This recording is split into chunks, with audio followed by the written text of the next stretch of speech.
White walls are very ugly. Unfortunately, they're also everywhere. Whether it's a dorm room, a hideous apartment like this one, or even a modern house, you're gonna run into them. Now, when an audience sees white walls in a movie, they're going to assume that the person making said movie is a little boy or girl who didn't want to break their piggy bank.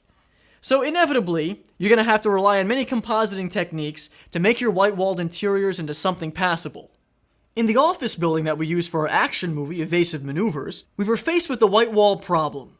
We couldn't really do anything about it on the set because we were just walking in there and stealing it. We can fill a little bit of this white space by moving up a part of the desk from the bottom of the frame. We had some footage of a framed picture hanging on a wall, so we figured we'd place a couple of those behind the desk. We took another image to use in the frame and put that on 90% opacity, so the original shows through and it looks like there's a reflection of something on the glass. We could have actually turned the camera around and shot what the reflection would be and then put that on top, but we just didn't think of it. We used the subtle shadow from that picture frame footage and blurred it a little, but this shadow could have just been done with a solid.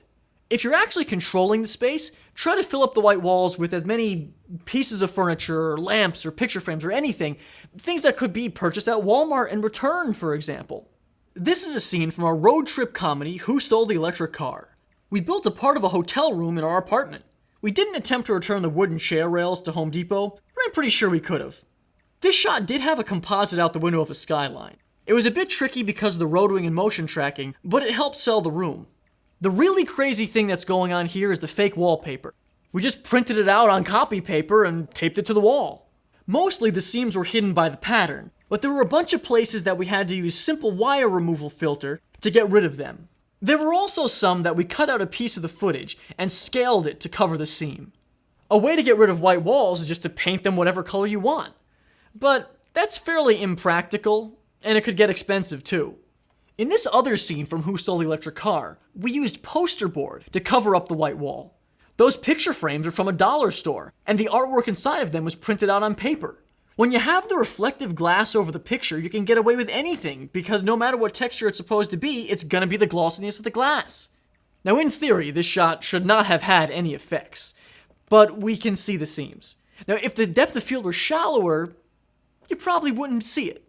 But here they're visible and they've gotta be painted out. It's a pretty easy thing that could be painted over a still frame in Photoshop, and then have grain put on it. There's going to have to be some rotoing, but not that much. If you want to see a film that has some bad-looking white walls that were somewhat salvaged, watch Evasive Maneuvers. Also check out Who Stole the Electric Car, which depicts a cross-country road trip from one end of our apartment to the other.